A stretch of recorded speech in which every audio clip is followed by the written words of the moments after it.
Halo teman-teman semua, dalam video kali ini kita akan memasuki tahap selanjutnya, yaitu tahap validitas, atau sering kita sebut sebagai uji validitas.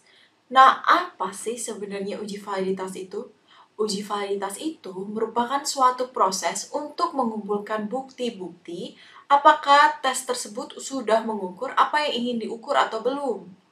Jadi, kita mau tahu nih, apalagi kan kemarin kita sudah susun dari awal konstruk yang ingin diukur itu apa, terus definisinya apa, terus kita melakukan uji item analisis supaya kita mendapatkan item-item yang baik. Nah, sekarang kita kepingin tahu, apakah item-item yang baik ini itu udah mengukur apa yang kita ingin ukur atau belum. Contohnya kemarin, kita ingin mengukur emosi. Apakah alat ukur kita sudah mengukur emosi sedih atau belum? Atau jangan-jangan dia malah mengukur yang lain? Apalagi kita ingat ya, kalau konstruk psikologi itu bersifat intangible, di mana dia bisa bersinggungan dengan konstruk-konstruk lain juga. Nah, makanya itu kita perlu banget nih melakukan uji validitas supaya kita tahu alat ukur kita benar-benar mengukur sesuai dengan keinginan kita. Nah, uji validitas ini itu ada 3 tipe. Yang pertama, ada yang namanya content validity. Ini digunakan untuk menjawab pertanyaan apakah tes telah merepresentasikan apa yang ingin diukur berdasarkan evaluasi dari topik atau konten tertentu. Jadi, kita menggunakan content validity ini kalau alat ukur kita itu mempunyai topik atau konten tertentu yang jelas batasannya. Berbeda dengan construct validity. Construct validity itu digunakan juga untuk ngecek apakah tes kita telah mengukur suatu konsep yang kita ingin ukur. Nah, konsep ini memiliki ciri-ciri di mana tidak memiliki batasan yang jelas. Makanya kita butuh construct validity. Nah, selanjutnya ada yang namanya criterion relative validity. Criterion relative validity ini digunakan untuk ngecek apakah hasil tes kita itu punya hubungannya nggak sih dengan alat ukur lain? Atau misalkan konstruk lain selain yang kita ingin ukur. Nah, gimana sih cara melakukan uji-uji validitas ini? Nah, kita bahas satu-satu ya. Nah, yang pertama ada content validity. Nah, gimana sih caranya kita melakukan content validity? Yang pertama, kita perlu defining performance domain of interest-nya. Ya dong, kita harus tahu alat ukur kita itu mengukur konstruk apa sih. Nah, setelah itu kita perlu nih cari expert-expert yang paham banget tentang konsep yang kita ukur ini. Nah, contohnya misalkan kalau kita lagi mau alat ukur kita mengukur tentang uji psikometrik. Nah, kalian mencari ini dosen-dosen yang mengajarkan psikometrik sebagai expertnya atau sebagai jurinya untuk mengevaluasi. Nah, mengevaluasinya gimana? Dengan kita mempunyai framework-nya. Nah, framework ini bisa berbentuk dengan test pack. Jadi, kita tanya-tanya ini dengan si expertnya, apakah udah sesuai dengan test pack-nya atau belum nih item-itemnya. Gitu. Nah, terus kita tanya-tanya kan untuk expertnya mengevaluasi dan hasilnya itu kita perlu summarizing the data. Hasilnya apa? Apakah validitasnya bagus atau tidak? Nah, salah satu teknik yang paling sering digunakan itu adalah CVR atau Content Validity Ratio. Jadi, tadi kan kita udah kasih nih ke expert-expert itu. Nah, expert-expert itu akan mengevaluasinya dengan item-item kita itu dibagi menjadi 3. Essential, useful, atau not essential. Jadi, apakah item ini esensial nih untuk mengukur pemahaman psikometrik anak-anak? Esensial, useful, atau not essential. Nah, terus nanti kita ada perhitungannya, dapatlah CVR per itemnya. Nah, terus gimana dengan hasil tesnya CVR-nya? Nah, kita tinggal rata-ratakan aja nih seluruh hasil CVR-nya. Dapat deh hasilnya CVR-nya berapa. Nah, ini bisa kita bandingkan dengan tabel yang ada, batas minimal CVR yang baik itu seperti apa. Nah, itu ada tuh tabelnya, teman-teman bisa cari di internet.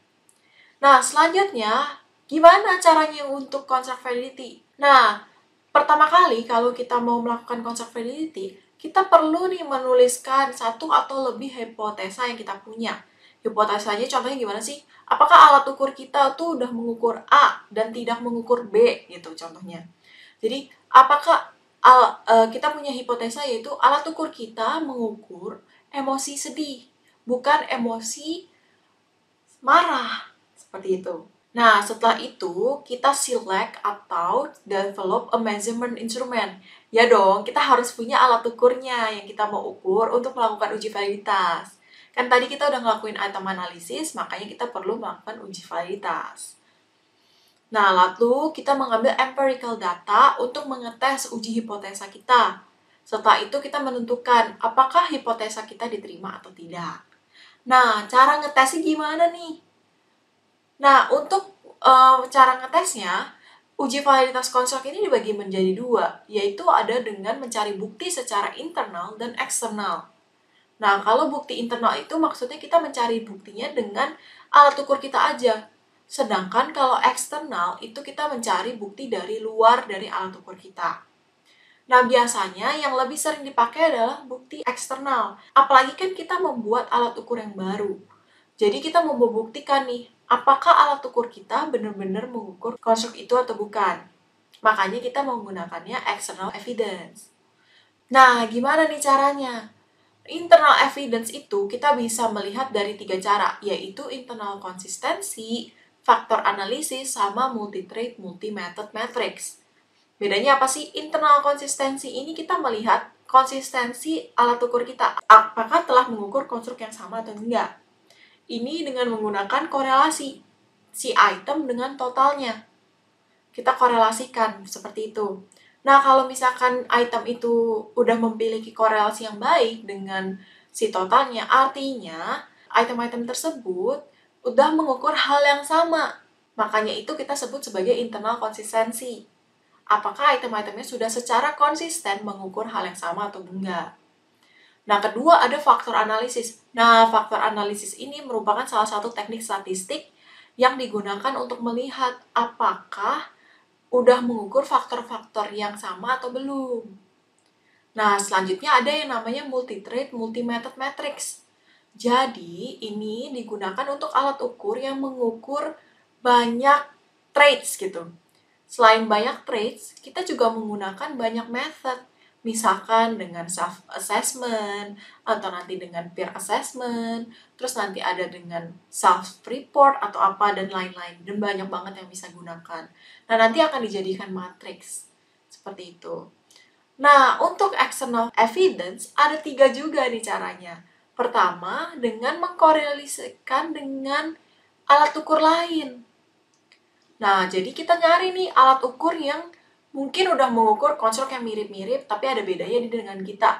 Nah, kita korelasikan apakah mengukur konstruk yang sama atau enggak. Nah, ini juga sedikit mirip sih dengan konvergen dan diskriminan validation. Nah, bedanya apa tapi? Konvergen dan diskriminan validation ini kita menggunakan lebih dari satu alat ukur. Jadi, konvergen dan diskriminan validation ini kita menggunakan alat ukur yang di luar juga. Nah, tapi ada 2 tipe alat ukur yang kita gunakan. Yang pertama adalah konvergen. Konvergen ini maksudnya kita mengkorelasikan dengan alat ukur yang mengukur yang mirip dengan kita. Misalkan kita tahu nih, alat ukur kita mengukur tentang inductive reasoning. Nah, kita cari nih alat ukur lain yang telah mengukur induktif atau intelijensi juga. Itu sebagai jadi konvergen. Nah, sedangkan diskriminannya apa? Diskriminannya itu adalah konstruk yang beririsan dengan konstruk kita. Contohnya, kalau inductive reasoning itu yang beririsan adalah deduktif. Kemampuan deduktif seseorang atau kemampuan numerik seseorang. Itu kan sedikit beririsan. Atau mungkin yang lebih gampang lagi, kita ngomongin emosi. Emosi, kita nyari konvergen, kita ngukur emosi sedih. Jadi konvergen kita ya alat ukur yang mengukur emosi sedih. Tapi yang diskriminannya adalah emosi yang senang atau marah yang juga beririsan dengan si sedih ini. Mungkin depresi gitu atau yang lain-lain. Nah, ini sesuai dengan teori kalian ya, teman-teman. Nah, selanjutnya ada yang correlation between construct and design need. Jadi, ini mengkorelasikan antar konstruk. Sebenarnya mirip-mirip ya teman-teman. Semuanya ini, construct validity, kita menggunakannya satu teknik, yaitu teknik korelasi. Tapi kita korelasikan dengan apa, itu yang menjadi berbeda nih teknik-tekniknya. Nah, yang terakhir, kita ada yang namanya criterion related validity. Nah, criterion related validity ini gimana sih kita cara ngelakuannya? Nah, gimana sih kita melakukan criterion related validity? Pertama, kita harus identify a suitable criterion behavior. Nah, kita harus cek nih, apakah konstruk apa sih yang kita mau ngecek dari alat ukur kita? Apa sih yang mungkin alat ukur kita bisa memprediksi? Contohnya, kalau misalkan kita menggunakan IQ test, apakah bisa memprediksi IPK seseorang? Apakah akan bisa memprediksi nilai akademisnya? Selain IPK mungkin nilai matkul-matkul apa sih gitu? Contohnya seperti itu. Nah, konstruknya kita harus tentuin dulu. Terus yang kedua, kita harus identify an appropriate sample of examinees. Nah, kita harus ngecek nih, sampelnya yang kita gunakan tuh seperti apa. Apakah di Atmajaya saja, atau kita mau ngecek di universitas lain juga. Apakah seluruh mahasiswa di Indonesia? Nah, kita harus cek tuh. Nah, terus yang ketiga kita administrate the test. Nah, kita ngecek nih dengan mengambil kedua data. Yang pertama IQ-nya, yang kedua adalah IPK mahasiswanya. Terus yang keempat, nah kita melakukan dong, kita menganalisa dengan teknik statistik apa, korelasi kah, atau apa. Nah, biasanya digunakan sih korelasi ya, karena kita mau ngelihat hubungannya. Terus yang kelima, kita harus ngelihat nih, seberapa besar sih strength of the relationship-nya tersebut. Apakah sangat bisa memprediksi, atau ternyata nggak bisa memprediksi nih sama sekali, seperti itu. Nah, ada dua tipe nih. Yang pertama ada concurrent, yang kedua ada predictive criterion relative validity.